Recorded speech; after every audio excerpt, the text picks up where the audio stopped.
ఉత్కటనాసన. ఉత్కటనాసన అంటే పద్మాసనం వేసి కూర్చోవడం.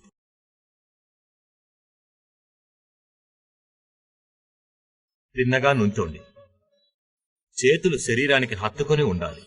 శ్వాస పీల్చేటప్పుడు చేతులను తలపైకి ఎత్తి బిగించండి.